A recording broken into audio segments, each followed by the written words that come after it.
جائیں گے انسان کی زندگی کا جو مقصد ہے کیا ہے.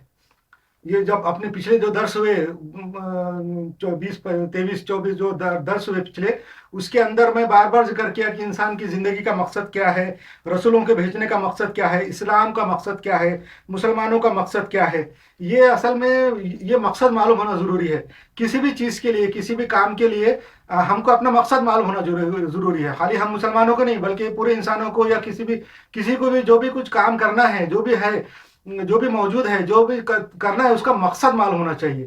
پڑھائی لکھائی ہے، ایجوکیشن ہے، کام دھندا ہے، کاروبار ہے، زندگی گزارنا ہے، کسی چیز کو بنانا ہے، کسی چیز کو چلانا ہے، ہر چیز کا مقصد معلوم ہونا چاہیے. اس کی مثال بھی میں نے دیا تھا کہ اگر ہم کو مقصد اگر معلوم نہیں ہے، فرض کرو ہم کسی بس میں بیٹھ گئے، کسی نے ہم کو پکڑ کے بس میں بٹھا دیا اور ہم کو مقصد معلوم نہیں کہ بس میں کیوں بٹھایا ہے، کون نے بٹھایا ہے، ہم کو کہاں جانا ہے.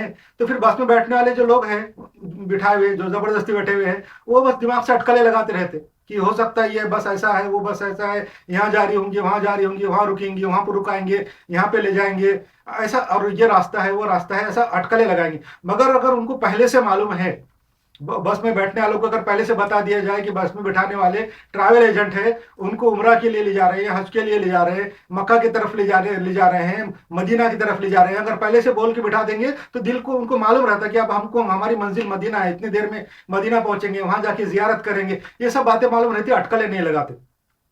ویسا انسان کی زندگی کا مقصد جو ہے، اللہ تعالیٰ نے انسان کے جو پیدا کیا اور اس کا جو مقصد، میں آپ کو یہ پہلے پچھلے چیپٹر سے بتانا چاہ رہا ہوں کہ اس کا زندگی کا مقصد یہ ہے.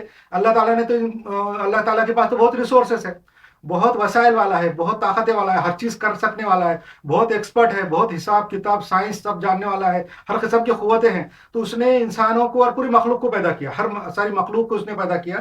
اب انسانوں کو پیدا کر دیا تو اس کے بعد اس کا مقصد کیا ہے؟ تو اس کا مقصد جو میں شروع سے بتا رہا ہوں کہ انسان کی رہنمائی اور ہدایت ہے. کیونکہ شیطان نے آدم کے دنیا میں آنے سے پہلے ہی چیلنج کر دیا تھا، اللہ کو چیلنج کر دیا تھا کہ میں آدم کو اور اس کی اولاد کو گمراہ کروں گا، بہکاؤں گا، دوزخ میں لے جاؤں گا. تو اللہ تعالیٰ نے جب انسان کو دنیا میں پیدا کیا تو سب سے پہلے اس کا مقصد یہ رکھا کہ شیطان سے بچانا، شیطان کی گمراہی سے بچانا اللہ تعالیٰ کا مقصد تھا. اسی لیے اللہ تعالیٰ نے رسول بھیجے اپنے، اور پہ در پہ انسانوں کے اندر. حالانکہ انسانوں نے ان رسولوں کی تعلیمات کو جھٹلایا، گمایا، گم کر دیا، ملاوٹ کی، سب کی، پھر بھی اللہ تعالیٰ انسانوں پہ رحم کرتا رہا. 1,40,000 پیغمبر بھیجے. یہ اسٹیمیٹ ہے، کتنے ہیں نہیں معلوم ہے، صحیح اندازہ نہیں ہے، کسی کو نہیں معلوم، ہو سکتا ہے زیادہ ہو، کم ہو، کتنے ہو، مگر اس کا مطلب یہ ہے کہ اللہ نے بہت پیغمبر بھیجے، ہزاروں پیغمبر بھیجے.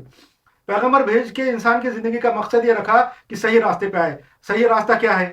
اللہ کو پہچاننا، کائنات کو دیکھ کے، کائنات کی وسعتیں، طاقتیں، یہاں کی قوتیں دیکھ کے اللہ کو پہچاننا، یہ کائنات کو بنانے والے کو پہچاننا، اور اپنے عقل کا، فہم کا. اللہ تعالیٰ نے جو انسان کو، آدم علیہ السلام کو جو عقل دیا ہے، باقی مخلوق کو ویسے عقل نہیں ہے جیسی عقل انسان کو دیا. اسی لیے انسان اشرف المخلوقات ہے، سب مخلوق میں اشرف. تو وہ مقصد جو ہے انسان کا یہ ہے کہ وہ صحیح راستے پہ آئے، اللہ کو پہچانے، اور شیطان کی جو گمراہ کرنے والے جو چالیں ہیں، شیطان کو تو کھلی چھوٹ دی ہوئی اللہ تعالیٰ نے، کھلا لائسنس دیا ہوا ہے، اور اس کو جو ہے نا فری اینڈ فیئر موقع دیا اللہ تعالیٰ نے قیامت تک کا. تو شیطان نے مانگ کے لیا اللہ سے موقع اور وقت، مانگ کے لیا کہ مجھے قیامت کے دن تک اس کو گمراہ کرنے کا موقع دے. اللہ تعالیٰ نے دے دیا. اب جب اس کے پاس موقع دیا اللہ تعالیٰ نے، فری اینڈ فیئر چانس دیا شیطان کو، تو انسان کے واسطے کیسا غافل رہیں گا اللہ تعالیٰ. اس لیے انسان، اللہ کو معلوم ہے کہ انسان تو کمزور ہے. قرآن شریف میں بہت جگہ فرمایا کہ یہ جو کمزور ہے اور ایسا ہے، اس کے اندر یہ ہے، وہ ہے، بہت سی باتیں قرآن شریف میں انسان کے تعلق، کمزوری کے تعلق سے. تو جب اللہ کو معلوم ہے کہ یہ غافل رہیں گا، کمزور رہیں گا، اور دنیاوی اس میں پڑ جائیں گا، تو اللہ تعالیٰ نے اس کی ہدایت کا مکمل انتظام کیا. ہمیشہ پیغمبر بھیجے، رسول بھیجے. انسانوں نے جتنے بار بھی گم کیا، اللہ تعالیٰ نے نیا پیغمبر بھیج کے اس کی ہدایت کی. اصل میں انسان کی زندگی کا مقصد ہے صحیح راستے پہ چلنا. انسان کی جو زندگی کا مقصد کیا ہے؟ صحیح راستے پہ چلنا، اللہ کو پہچاننا، اور اللہ کے بتائے ہوئے راستے پہ چلنا، اور شیطان کے بتائے ہوئے راستے سے ہٹنا. اب یہی مقصد جو ہے رسولوں کا ہے. رسولوں کے بھیجنے کا مقصد کیا تھا؟ کہ اللہ تعالیٰ رسولوں کو اس لیے بھیجتا تھا کہ انسانوں کی گائیڈنس ہو، اور انسانوں کو صحیح راستہ بتائے. جو صحیح راستہ ہے اللہ تعالیٰ کا، وہ بتائے، وہ رسولوں کا کام تھا. اور رسول جو ہے وہ راستہ خالی بتاتے نہیں تھے بلکہ کر کے دکھاتے تھے. نمونہ خود کر کے دکھاتے. خالی بولنا، کسی کو ہدایت دینا، اچھا کام کرو، یوں کرو، تیوں کرو، انسٹرکشن دینا بہت آسان رہتا، مگر خود کام عمل کرنا مشکل کام ہے. اس لیے اللہ تعالیٰ نے رسولوں کو وہ احکامات بھی دیا اور خود کرنے کے لیے کہا. بہت پابندی رکھے. ہمارے رسول صلی اللہ علیہ وسلم آخری نبی جو ہے، ان کے اوپر اللہ تعالیٰ نے اتنی سختی کی تھی کہ ان کے اوپر نماز उन पे रोजे और उन पे इबादत जो है हमसे ज्यादा थी। रातों को तहज्जुद पढ़ना उन पे फर्ज था, हम पे नहीं है। अल्लाह ताला ने हम पे वो रात के तहज्जुद फर्ज नहीं किए। हुजूर सल्लल्लाहु अलैहि वसल्लम पे पूरी जिंदगी तहज्जुद फर्ज थी, रात में उठना है, रोजे रखना है। आप हुजूर सल्लल्लाहु अलैहि वसल्लम सबसे ज्यादा इबादत करने वाले थे, सबसे ज्यादा नमाजें पढ़ने वाले, सबसे ज्यादा रोजे रखने वाले थे।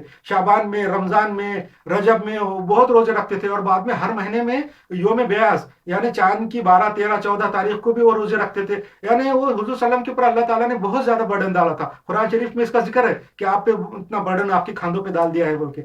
मगर वो इसलिए था कि रसूलों को अल्लाह ताला ने ये खाली इंस्ट्रक्शन देके, अपनी हिदायत देके, सही रास्ता देके नहीं भेजा, बल्कि उनको करके दिखाने वाला बनाया। अब जब रसूल करके दिखाएंगे तो वो लोगों के लिए नमूना रहता। जो बाकी के लोग हैं, उनके मानने वाले हैं, इंसान हैं, इंसानों ने वो काम करना होता है जो रसूलों ने किया है। इसलिए रसूलों का जो बात इत्तबा करना, उनकी बात करना, खाली ऐसा नहीं कि उनकी बात सुन लिए, मान लिए, बल्कि उनकी बातों पे अमल करके अपने एक सोसाइटी बनाना, एक माशरा बनाना, अच्छी सोसाइटी बना के जो सही रास्ते पर अल्लाह की गाइडेंस पे चलाना, ये रसूलों का काम है। और उसके रसूल नमूना होते हैं, रसूल एक नमूना रहते हैं, रोल मॉडल रहते हैं। उन्होंने जैसा किया वैसा हमने सब इंसानों ने करना है। इसीलिए अल्लाह ताला ने रसूलों को इंसानों में से ही भेजा। इंसानों के अंदर से अच्छे इंसान चुन के, अच्छे आला क्वालिटी के लोग चुन के अल्लाह ताला ने उनको रसूल बना के इसलिए भेजा ताकि वो करके दिखाए लोगों को, और बाद में लोग जो है वो ऐसा करें कि तो जो काम रसूलों ने किया वो इंसान कर सकते हैं। ऐसा बाद में अगर रसूल कोई फरिश्ते होते आसमान पे से आए हुए, तो वो अगर कुछ करके दिखाते, कोई सोसाइटी बनाते, माशरा बनाते और चले जाते, तो उसके बाद इंसान के लिए कहने का ये गुंजाइश रहती थी कि वो रसूलों ने जो काम किया, सोसाइटी कायम की, तेरा दीन कायम करके चले गए, इसलिए किया कि वो तो फरिश्ते थे, उनके पास तो आला कुव्वतें, ताकतें, और उनके पास क्या क्या अजीब गरीब ताकतें थी, इसलिए उन्होंने किया। हम तो इंसान हैं, हम ये काम नहीं कर सकते। आज मुसलमानों के ऊपर जो है दीन कायम करने की जो जिम्मेदारी अल्लाह ताला ने डाली है, अल्लाह का दीन कायम करना, सही रास्ता कायम करना, इससे हम लोग जो है ना ये बात करके नहीं निकल सकते कि हमारे रसूल तो इंसान थे ही नहीं, फरिश्ते थे, इन्होंने जो किया, सोसाइटी कायम की, मक्का मदीना में जो इस्लाम कायम किया, वो कर सकते थे, क्यों? तो वो तो इंसान नहीं थे, वो तो फरिश्ता थे। हम तो इंसान है, हम तो ये नहीं कर सकते, ये नहीं बोल सकते हम लोग। इसलिए सारे रबी जितने रसूल अल्लाह ताला ने भेजे, सबको इंसान बना के भेजा, ताकि इंसान जो है ये ना बोले और कोई भी दूसरा ये ना बोले। अच्छा, ये तो इंसान रसूलों का भेजने का मकसद है। अब मुसलमानों का मकसद क्या है जिंदगी में? अब रसूल तो चले गए बता के, हुजूर सल्लल्लाहु अलैहि वसल्लम हमारे आखिरी नबी है। अल्लाह ताला ने हुजूर सल्लल्लाहु अलैहि वसल्लम को आखिरी नबी बनाया और उनको अपना आखिरी पैगाम देके भेजा, आखिरी हिदायत, अपनी आखिरी गाइडेंस जो है देके भेजी। वो है कुरान और हदीस, दो ही चीजें दिया, कुरान और हदीस, वो उनको गाइडेंस दिया, वो हमको बता के वो चले गए। अब उसके बाद हमारे उम्मत के ऊपर ये जिम्मेदारी अल्लाह ताला ने डाली है मुसलमानों पे कि वो गाइडेंस के ऊपर अमल करें, खुद अमल करें, अपने माशरे पे करें, एक सोसाइटी बना के दिखाएं।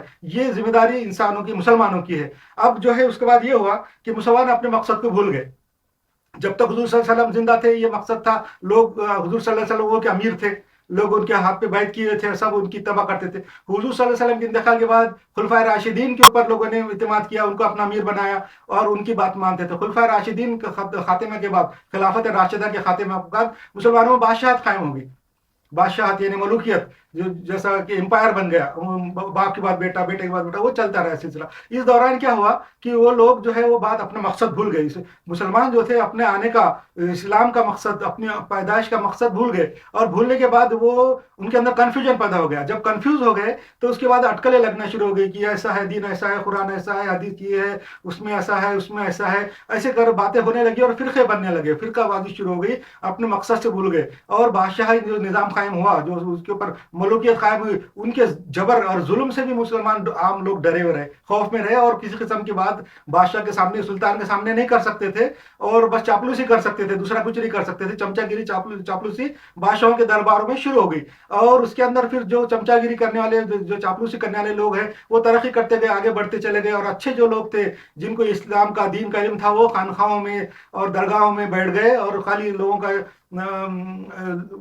तसल्ली देने लगे, इस्लाम की तालीम तरबियत करे। उन्होंने बहुत बड़ा खिदमत अंजाम दी। औलिया अकराम, बुजुर्गान दीन जो थे, वो जो खानखाहों में बैठ गए थे, उन्होंने ऐसे दौर में जब मुसलमान खौफ में थे, डरे हुए थे, और करबला के सानिया के बाद जब करबला हुआ, हजरत हुसैन रज़ी अल्लाह को शहीद कर दिया, उनके खानदान वालों को खत्म कर दिया, पूरे इस्लाम उम्मत मुसलमान के ऊपर खौफ तारी हो गया था, डर तारी हो गया था कि ये जो रसूल के नवासों को खत्म करने वाले लोग हैं, हम लोग तो क्या है, हमको तो क्या करेंगे। इसलिए सब लोग डरे हुए थे। ऐसे डर के माहौल में वो औलिया अकराम, बुजुर्गान दीन, सूफिया ने लोगों को जमा किया, तसल्ली दी, उनके साथ बैत की, उनको इस्लामी तालीमात दी, लोगों को जमा किया, थोड़ा बहुत इंतशार से बचाया। मगर उसके बाद वो मुसलमान धीरे धीरे उनके अंदर गफलत तारी होते गई, अपने मकसद को भूलते चले गए। और जो अमर बिल मारूफ अमर बिल मारूफ और नही अनिल मुनकर जो करने के लिए कुरान शरीफ में अल्लाह ताला ने हमेशा किया है। कहा हुजूर सल्लल्लाहु अलैहि वसल्लम ने हदीसों में बहुत किया है कि अमर बिल मारूफ और नही अनिल मुनकर करना। अमर बिल मारूफ का मतलब यह है कि अच्छाई, अच्छी चीजें, मारूफ का मतलब है जो अच्छी चीजें होती है, जो माशरे के अंदर अच्छी है, जिसको अच्छा समझा जाता है, बुरी बातें नहीं है, बेशरम बेहयाई की बातें नहीं है, और जिससे फायदे होते हैं लोगों को, उसको मारूफ बोलते हैं। तो उसका अमर करना, अमर बिल मारूफ, ये जो लोगों को जो है ना अच्छी चीजों का तलखीन करना, हिदायत करना, हुक्म करना ही करना। और नहीं अनिल मुनकर, यानी नहीं का मतलब रोकना है, उससे रोक देना और हुक्म देना नहीं करने का, उसको नहीं बोलते। और मुनकर का मतलब बुरी बातें, फहाशी है, बुरी बातें हैं, माशरे को नुकसान पहुंचाने वाली चीजें हैं, और समाज को नुकसान पहुंचाने चीजें, वो उसको बोलते हैं मुनकर। उससे रोकने का जो काम है वो करने के लिए हुजूर सल्लल्लाहु अलैहि वसल्लम ने फरमाया। और कुरान के अंदर भी बहुत ज्यादा जिक्र है। इस्लाम के असल में ये रूह है कि अमर बिल मारूफ और नही अनिल मुनकर करना चाहिए। अगर इसको छोड़ देंगे तो हर किस्म के वबाल, हर किस्म के जो है तो बुराइयां उसमें पैदा होती है। कुरान शरीफ के अंदर बहुत जगह है, मैंने सिर्फ चंद निकाला है।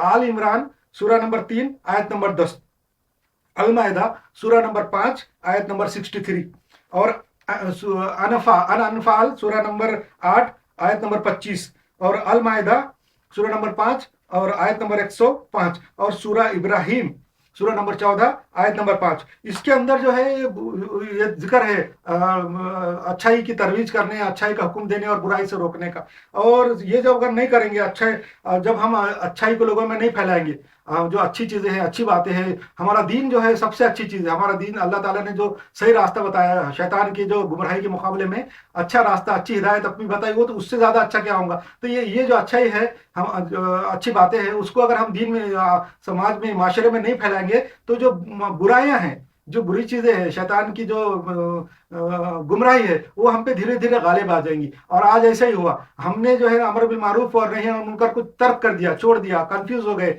और हम अपने मकसद को भूल गए, तो हम पे बुराइयां गालिब आ गई। आज जो है बुरे दीन, बुरे मजहब, गंदी चीजें हम पे लादी जा रही है, अच्छी अच्छी बोल के, अच्छी बातें, जमहूरियत और अक्सरियत, ये वो उसके बहाने बना के, कानून कायदे बता के हम पे बुरी बातें, बुरी मजहबों की हम पे लादी जा रही है, और हम खामोशी से बर्दाश्त कर रहे, सुन रहे और कर रहे। इसकी वजह क्या है कि हमने जो है ना अच्छाई को नहीं फैलाया, और बुराई को अपने ऊपर गालिब होने दिया, और धीरे धीरे धीरे बुराई गालिब होगी। जैसा रोशनी, रोशनी जो है उसको फैलाने के लिए ताकत लगती है, एनर्जी लगती, कुछ चिराग जलाना पड़ता, मोमबत्ती जलाना पड़ती, इलेक्ट्रिसिटी जलाना पड़ती, जिसमें बिजली, पैसा खर्चा, मेहनत खर्चा होती। मगर अंधेरा फैलाने के लिए कुछ भी नहीं लगता। आप किसी कमरे में, किसी रूम में खाली बैठे रहें, धीरे धीरे धीरे अंधेरा खुद ब खुद फैल जाएगा। तो वैसा ही जो बुराई है वो धीरे धीरे फैल जाती, और अच्छाई के लिए मेहनत और ताकत लगती, और उसके लिए अमर बिल मारूफ और नही अनिल मुनकर करना पड़ता। वो मुसलमानों ने छोड़ दिया था। तो पिछले 1400 साल में ये जो अमर बिल मारूफ और नही अनिल मुनकर बिल्कुल छोड़ दिया, जैसा कि मैंने पिछले चैप्टर में बताया कि उसकी तफसील कैसा कैसा छोड़ दिया।